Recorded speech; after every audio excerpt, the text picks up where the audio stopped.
Hello, everyone, and welcome back to a little bit of Through the Looking Glass. Tonight we're going to be taking a look at Chapter 8, titled It's My Own Invention. So, relax, get cozy, and I hope that you all enjoy. After a while, the noise seemed to gradually die away till all was dead silence, and Alice lifted her head in some alarm. There was no one to be seen, and her first thought was that she must have been dreaming about the lion and the unicorn and those queer Anglo-Saxon messengers. However, there was a great dish still lying at her feet, to which she herself had cut the plum cake. So I wasn't dreaming after all, she said to herself. Unless we're all part of the same dream. Only, I do hope it's my dream and not the Red King's. I don't like belonging to another person's dream, she went on in a rather complaining tone. I've a great mind to go and wake him and see what happens. At this moment, her thoughts were interrupted by the shouting of, "Ahoy, ahoy, check!" And a knight dressed in crimson armor came galloping down upon her, brandishing a great club. Just as he reached her, the horse stopped suddenly. "You're my prisoner," the knight cried as he tumbled off his horse. Startled as she was, Alice was more frightened for him than for herself at the moment as she watched him with some anxiety as he mounted the horse again. As soon as he was comfortably in the saddle, he began once more, "You're my—" But another voice broke in. "Ahoy, ahoy, check!"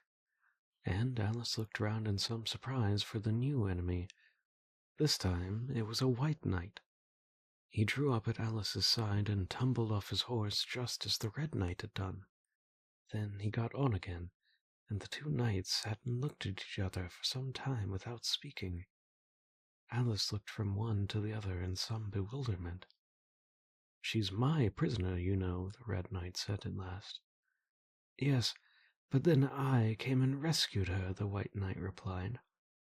"Well, we must fight for her then," said the Red Knight, as he took up his helmet, which hung from the saddle, and was something in the shape of a horse's head, and he put it on.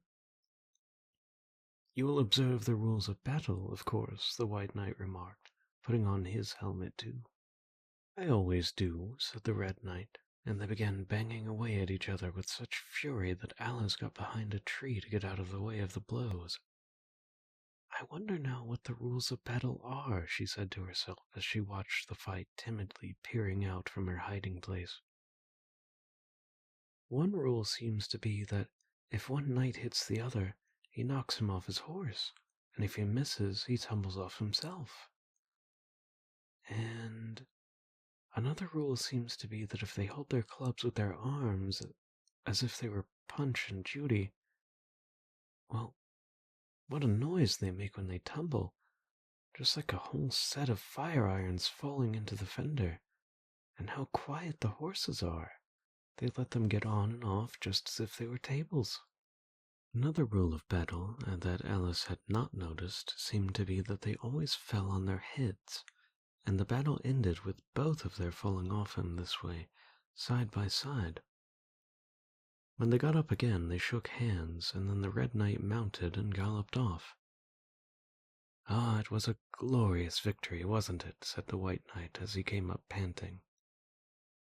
"I don't know," Alice said doubtfully. "I don't want to be anybody's prisoner. I want to be a queen." "So you will when you've crossed the next brook," said the White Knight. "I'll see you safely to the end of the wood, and then I must go back, you know.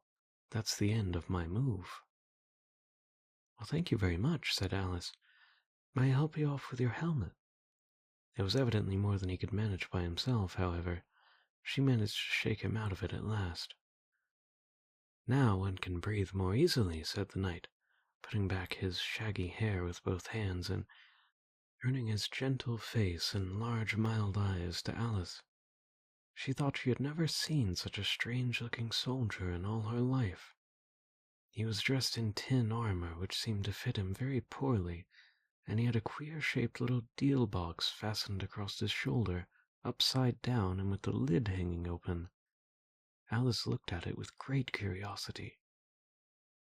"I see you're admiring my little box," the knight said in a friendly tone. "It's my own invention, to keep clothes and sandwiches in. You see, I carry it upside down so that the rain can't get in." "But the things can get out," Alice gently remarked. "Do you know the lid's open?" "I didn't know it," the knight said, a shade of vexation passing over his face. "Then all the things must have fallen out, and the box is no use without them." He unfastened it as he spoke and was going to throw it into the bushes when a sudden thought seemed to strike him, and he hung it carefully on a tree. "Can you guess why I did that?" he said to Alice. She shook her head. "In hopes that some bees may make a nest in it. Then I should get the honey." "But you've got a beehive or something like one fastened to the saddle," said Alice. "Yes, it's a very good beehive," the knight said in a discontented tone. "One of the best kind. Not a single bee has come near it yet, and the other thing is a mouse trap. I suppose the mice keep the bees out, or the bees keep the mice out. I don't know which." "I was wondering what the mouse trap was for," said Alice. "It isn't very likely there would be any mice on the horse's back." "Not very likely, perhaps," said the knight, "but if they do come, I don't choose to have them running all about. You see," he went on after a pause, "it's all well and good to be provided for everything. That's the reason the horse has all those anklets round his feet." "But what are they for?" Alice asked in a tone of great curiosity. "To guard against the bite of sharks," the knight replied. "It's an invention of my own. And now help me on. I'll go with you to the end of the wood." What's this dish for?" "It's meant for plum cake," said Alice. "Well, we'd better take it with us," the knight said. "It'll come in handy if we find any plum cake. Help me get it into this bag." This took a very long time to manage, though Alice held the bag open carefully, because the knight was so very awkward in putting in the dish. The first 2 or 3 times that he tried, he fell in himself instead. "It's rather a tight fit, you see," he said as they got it in at last. "There are so many candlesticks in the bag." And he hung it to the saddle, which was already loaded with bunches of carrots and fire irons and many other things. "I hope you've got your hair well fastened on." "Only in the usual way," Alice said, smiling. "Oh, well, that's hardly enough," he said anxiously. "You see, the wind here is so very strong. It's as strong as soup." "Have you invented a plan for keeping the hair from being blown off?" Alice inquired. "Not yet," said the knight, "but I've got a plan for keeping it from falling off." "I should like to hear about it very much," Alice said. "First, you take an upright stick," said the knight. "Then you make your hair creep up it like a fruit tree. Now the reason the hair falls off is because it hangs down. Things never fall upwards, you know. It's a plan of my own invention. You may try it if you like." It didn't sound a comfortable plan, Alice thought, and for a few minutes she walked on in silence, puzzling over the idea. Every now and again she would stop to help the poor knight, who was certainly not a good rider. Whenever the horse stopped, which it did very often, he fell off in front, and whenever it went on again, which it generally did rather suddenly, he fell off behind. Otherwise he kept on pretty well, except that he had a habit of every now and again falling off sideways. And as he generally did this on the side which Alice was walking, she soon found that it was best to not quite walk so close to the horse. "I'm afraid you've not had much practice in riding," she ventured to say as she was helping him for the 5th time. The knight looked very much surprised and a little offended at the remark. "What makes you say that?" he asked as he scrambled back into the saddle, keeping hold of Alice's hair with one hand to save himself from falling over on the other side. "Because people don't fall off quite so often when they've had practice." "I've had plenty of practice," the knight said gravely. "Plenty of practice." Alice could think of nothing better to say than, indeed, but she said it as heartily as she could. They went on a little way in silence after this, and the knight with his eyes shut, muttering to himself. Alice watched anxiously for the next tumble. "The great art of riding," the knight suddenly began in a loud voice, "is to keep—" Here the sentence ended as suddenly as it had begun, as the knight fell heavily on the top of his head exactly in the path of where Alice was walking. She was quite frightened this time, and said in an anxious tone as she picked him up, "I hope no bones are broken." "None to speak of," the knight said, as if he didn't mind breaking 2 or 3 of them. "The great art of riding, as I was saying, is to keep your balance properly. Like this, you know." He let go the bridle and stretched out both arms to show Alice what he meant, and this time he fell flat on his back, right under the horse's feet. "Plenty of practice," he went on repeating, all the time that Alice was getting him to his feet again. "Plenty of practice." "It's too ridiculous," cried Alice, losing all her patience this time. "You ought to have a wooden horse on wheels, that you ought." "Does that kind go smoothly?" the knight asked in a tone of great interest, clasping his arms round the horse's neck as he spoke, just in time to save himself from tumbling off again. "Much more smoothly than a live horse," Alice said with a little scream of laughter, in spite of all she could do to prevent it. "I'll get one," the knight said thoughtfully to himself. "1 or 2, several." There was a short silence after this, and then the knight went on again. "I'm a great hand at inventing things, you know. Now, I dare say you noticed the last time you picked me up that I was looking rather thoughtful." "You were a little grave," said Alice. "Well, just then I was inventing a new way of getting over a gate. Would you like to hear it?" "Very much indeed," Alice said politely. "I'll tell you how I came to think of it," said the knight. "You see, I said to myself, the only difficulty is with the feet. The head is high enough already. Now, first I put my head on top of the gate, and then I stand on my head. Then the feet are high enough, you see, and then I'm over." "Yes, I suppose you'd be over when that was done," Alice said thoughtfully. "But don't you think it would be rather hard?" "I haven't tried it yet," the knight said gravely, "so I can't tell for certain. But I'm afraid it would be a little hard." He looked so vexed at the idea that Alice changed the subject hastily. "What a curious helmet you've got," she said cheerfully. "Is that your invention, too?" The knight looked down proudly at his helmet, which hung from the saddle. "Yes," he said, "but I've invented a better one than that, like a sugar loaf. When I used to wear it, if I fell off the horse, it always touched the ground directly, so I had very little way to fall, you see. But there was the danger of falling into it, to be sure. That happened to me once, and the worst of it was, before I could get out again, the other white knight came and put it on. He thought it was his own helmet." The knight looked so solemn about it that Alice did not dare laugh. "I'm afraid you must have hurt him," she said in a trembling voice, "being on the top of his head."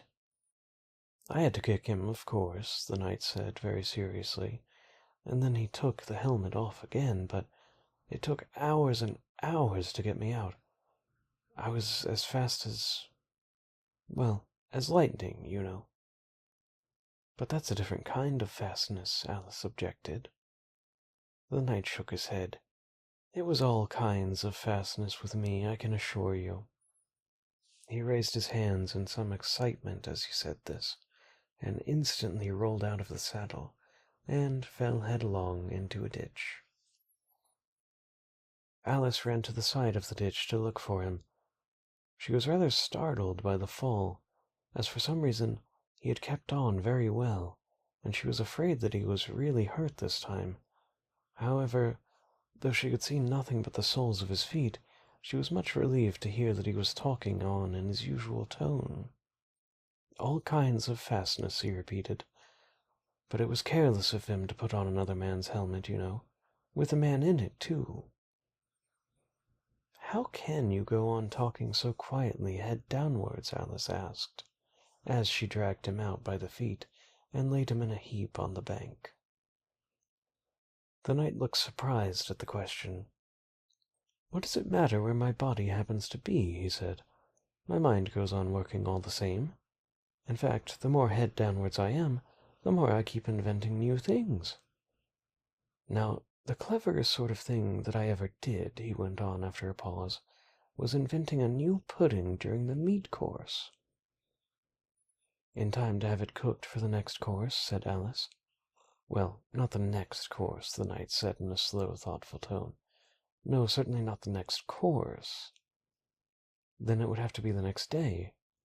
I suppose you wouldn't have 2 pudding courses in one dinner." "Well, not the next day," the knight repeated as before. "No, not the next day. In fact," he went on, holding his head down and getting his voice lower and lower, "I don't believe that pudding ever was cooked. In fact, I don't believe that pudding ever will be cooked. And yet it was a very clever pudding to invent." "What did you mean it to be made of?" Alice asked, hoping to cheer him up, for the poor knight seemed quite low-spirited about it.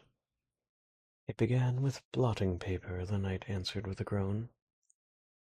"That wouldn't be very nice, I'm afraid." "Not very nice alone," he interrupted quite eagerly, "but you've no idea what a difference it makes mixing other things in, such as gunpowder and sealing wax. Oh, and here I must leave you."